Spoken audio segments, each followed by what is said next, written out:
మన వెంకటేశ్వర స్వామిని బాలాజీగా పిలుచుకుంటూ ఉంటారు.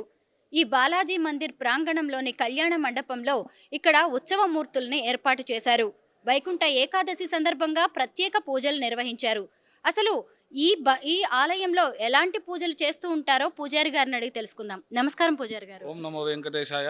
తిరుమల తిరుపతి దేవస్థానం, న్యూఢిల్లీ నుండి శ్రీదేవి భూదేవి అంటే అలేరువేల్మంగా పద్మావతి గోదానాయక వెలిసినటువంటి వెంకటేశ్వర స్వామి వారి యొక్క సన్నిధానం ముందు ఈరోజు కనుల విందగా ముక్కోటి వైకుంఠ ఏకాదశి అనేటువంటి ఒక పర్వదినాన్ని మనం అందరూ కూడా జరుపుకుంటున్నాము. ఈ యొక్క వైకుంఠ ఏకాదశి సందర్భంలో ఈరోజు మనకు ఉదయాన్నే ఏకాంతంగా స్తంభన తిరుమంజనం జరిగింది. ఉత్తర ద్వారం అంటే వైకుంఠ ద్వారం అని చెప్తాం మనం అందరూ కూడా. ఈ వైకుంఠ ద్వారం అనేటువంటిది ఎందుకు మనకు సాంప్రదాయంగా ఆచార ప్రకారంగా వస్తుంది అంటే ఈ శాస్త్రంలో ఒక కథ ఉంది. ఆ కథకు ముందు చెప్పుకునే ముందుగా ఏకాదశి అనేటువంటిది, ఉపవాసం అనేటువంటిది ప్రతి ఒక్కరు మనం చేస్తూ ఉంటాం. ఈ ఉపవాసము ఎందుకు అంటే మన యొక్క ఆరోగ్యం కోసము, భగవంతుడి యొక్క సన్నిధానంలోకి ఐక్యమనేది, ఆయనకు భక్తుడికి భగవంతుడికి సన్నిధానము అని చెప్తాం కదా, అందులో మార్గంగానే ఈ యొక్క ఉపవాసం అనేటువంటిది కూడా మనకు జరుగుతూ ఉంటుంది. ప్రతి యొక్క ఏకాదశి అనేటువంటిది ఒక 11 రోజులకు ఒకటి వస్తుంటుంది. ఒక శుక్ల ఏకాదశి, ఇంకొకటి కృష్ణ ఏకాదశి అనేటువంటిది. ఇక్కడ ప్రతినిత్యం మనం ఆహారం ఏదో విధంగా తీసుకుంటూ ఉంటాం. తీసుకునే విధంగా మనకు ఆరోగ్యపరంగా కానీ లేదా ఒక ఆచారంగా పూజ ప్రకారంగా కానీ ఒక నియమం అనేటువంటిది మనకు కలగాలి. కనుక ఈ ఏకాదశి అనేటువంటిది మనం నియమంగా భావించి భగవంతుడికి ప్రీతి ఎందుకు కనుక అందులో మనం ఒక జామున కానీ 2 జాములు కానీ మనము ఉపవాసం ఉండి పూజ కార్యక్రమం ఆచరణ చేయడం జరుగుతూ ఉంటుంది. ఇక వైకుంఠ ఏకాదశి సందర్భంలో వస్తే పూర్వము ఒక కాలంలో శ్రీ మహావిష్ణువు శేషశైలుడై శయనించుండగా బ్రహ్మ ఎక్కడి నుంచి ఉద్భవించాడో అందరికీ తెలుసు. గర్భం, విష్ణు యొక్క నాభి నుండి ఉద్భవించినటువంటి వాడు. ఈ లోకమంతా కూడా సుభిక్షంగా జరగాలని పరిపాలించేటువంటి ఒక వ్యక్తి మనకు కావాలి. కనుక ఈ యొక్క చతుర్ముఖ బ్రహ్మని నియమించారు. ఎవరు? శ్రీ మహావిష్ణువు. నియమించినటువంటి యొక్క నూతన సందర్భంలో ఆయనకి ఈ లోకమంతా కూడా చక్కగా పరిపాలించేటువంటి యొక్క అధికారాన్ని ఆయనకి ఇవ్వడం జరిగింది. ఎవరు? శ్రీ మహావిష్ణువు. ఆ విధంగా ఆయన పరిపాలించుచుండగా, బ్రహ్మ అంటేనే సకల చతుర్వేదాలకి అధిపతి. అటువంటి వేదాలని ఆధిపత్యంగా ఇప్పుడంటే మనకు బుక్కుల్లో అంతా ఉన్నాయి. ఆ కాలంలో బాగా వల్లి వేసి కంఠంలోనే కంఠస్థంగా ఉంచుకునేవారు.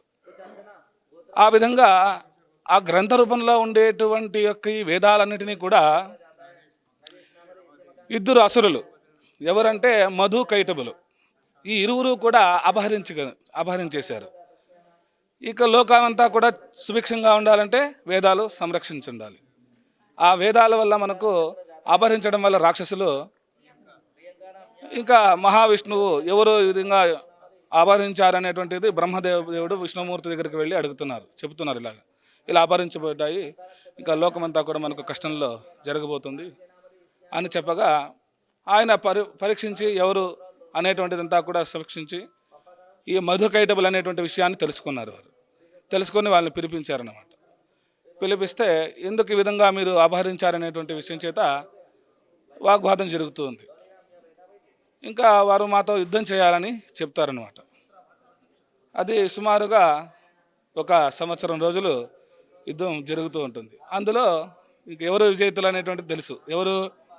శ్రీ మహావిష్ణువు. ఇక వారి నుండి మరలా బ్రహ్మదేవుడికి స్వీకరించబడుతుంది వేదాలన్నింటినీ కూడా, ఎందుకంటే అతను ఓడిపోతాడు.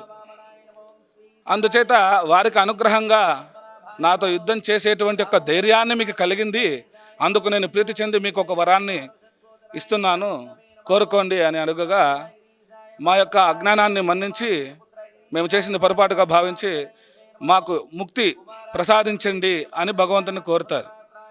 ముక్తి ఎలా కలుగుతుంది అంటే ఒక భక్తి ద్వారంగానే కలుగుతుంది. ఆ యొక్క ద్వారమే ఈ యొక్క వైకుంఠ ద్వారం అనేటువంటిది నిర్మించబడుతుంది. అప్పుడు వారు కోరుతారన్నమాట ఒక సంకల్పాన్ని, మాకు కలిగినటువంటి యొక్క వైభోగము, వైకుంఠ స్థానము ఈరోజు మాకు విముక్తి కలిగినటువంటి యొక్క సందర్భంలో ఎవరైతే ఈ యొక్క ద్వారం ద్వారా వస్తారో వారందరికీ కూడా ఇటువంటి యొక్క వైకుంఠంలో అనుగ్రహాన్ని, సాయుధ్యాన్ని పొందేటువంటి యొక్క అనుగ్రహాన్ని కూడా మీరు అనుగ్రహాన్ని ఇవ్వగలరు అని ఆ మధు కైటబులు ఇద్దరు రాక్షసులు కూడా కోరుతారన్నమాట. ఈ విముక్తి చెందిన తర్వాత. కనుక ఆ రోజు ఆ సందర్భంలో చెప్పినటువంటి మార్గాన్నే విధి విధానములుగా ధనుర్మాసం అని చెప్తాం. అంటే ఒక రవి ధనుర్మాసంలోకి ప్రవేశించినటువంటి యొక్క సందర్భము. ప్రవేశించినటువంటి సందర్భం నుండి 11వ రోజు అంటే ఏకాదశి వస్తుందన్నమాట. ఆ రోజే వైకుంఠ ఏకాదశిగా మనం మొక్కుకొని భగవంతుడికి విధి విధానాలుగా కైంకర్యాలు, పూజలు, భజనలు ఇవన్నీ కూడా ఆచరణ చేస్తుంటాం. కనుక ఈరోజు ఎవరైతే అతి భక్తిగా భగవంతుణ్ణి స్తుతించడం కానీ, కీర్తించడం కానీ, పూజించడం కానీ చేస్తారో వారందరికీ కూడా ఇహలోకమైన తర్వాత వైకుంఠ సాయుధ్యాన్ని భగవంతుడు అనుగ్రహింపజేస్తాడు. ఓం నమో వెంకటేశ్వర. తిరుమల తిరుపతి దేవస్థానం ఆధ్వర్యంలో నడుస్తుంది కదా ఈ గుడి. అక్కడ తిరుపతిలో జరిగే పూజలే ఇక్కడ జరుగుతాయా, లేదంటే ఏదైనా కొంత డిఫరెన్స్ ఉంటుందా? తిరుమల తిరుపతి అంటే మనకు అక్కడ వైఖానస శాస్త్రాగముక్తంగా అక్కడ జరుగుతుంటుందమ్మా. ఇక్కడ పాంచరాత్రాగం శాస్త్రం కనుక కొన్ని విధి విధానాల్లో కొంచెం మార్పులు జరుగుతుంటుంది. ఇక్కడ ఉదయాన్నే 6 గంటల నుండి సుప్రభాతం మొదలవుతుంది. మనకు ఈ ఎండాకాలం అంతా ఉంటుంది కదా, మనకు మార్చి నుండి అక్టోబర్ వరకు కూడా 6 గంటలకి తెరవబడుతుంది గుడి. ఈ చలికాలం, శీతాకాలం సందర్భంగా 7 గంటల నుండి సాయంత్రం 7 గంటల వరకు ఉంటుంది. కనుక ఇక్కడ సుప్రభాతం మొట్టమొదటిగా ఒక 20 నిమిషాలు సుప్రభాతము, హారతి, ఆ తర్వాత భగవంతుడికి తోమాల సేవ, తర్వాత తిరువారాధన, నైవేద్యము, శాత్తుమరై, తర్వాత భక్తులకి దర్శనం ఉంటుంది 11 వరకు. మరలా మధ్యాహ్నం తిరువారాధన, మళ్ళీ సాయంకాలం 5:30 ఆ విధంగా సాయంకాల తిరువారాధన, రాత్రిపూట పౌళింపు సేవ అంటారు, ఏకాంత సేవ కూడా ఇక్కడ ఉంటుంది. ప్రతి శుక్రవారం కూడా తిరుమంజనం పంచామృతములతో మూలవర్లకి అంటే వెంకటేశ్వర స్వామి వారికి పంచామృత అభిషేకం జరుగుతుంది. అదేవిధంగా ఏకాదశి, ప్రతి ఏకాదశి ఎందు కూడా నవకలశ స్నాపనం శ్రీదేవి భూదేవి సమేతంగా ఉత్సవమూర్తులకు వెంకటేశ్వర స్వామికి ఏకాదశి పర్వదినంగా జరుగుతుంది. అదేవిధంగా ప్రతి ఒక్క శనివారం కూడా రెండో శనివారం, ప్రతి మాసంలో రెండో శనివారం కళ్యాణోత్సవం కూడా ఇక్కడ నిర్వహించడం ఇదే మండపంలో జరుగుతుంది. ఇక్కడ మునుపుగా ఒక నెల క్రితము గరుడ వాహనం కూడా పౌర్ణమికి మన టీటీడీ వారి యొక్క ఆధ్వర్యం ద్వారా ప్రారంభించడం జరిగింది. ఇక్కడ గరుడ వాహనం కూడా మనకు ప్రతి పౌర్ణమి ఎందుకు కూడా ఇక్కడ జరగడం జరుగుతుంది. ఇంకా బ్రహ్మోత్సవాలు కూడా మే మాసంలో ఉంటుంది, వైశాఖ మాసంలో. ఓం నమో వెంకటేశ్వర. ధన్యవాదాలు పూజారి గారు.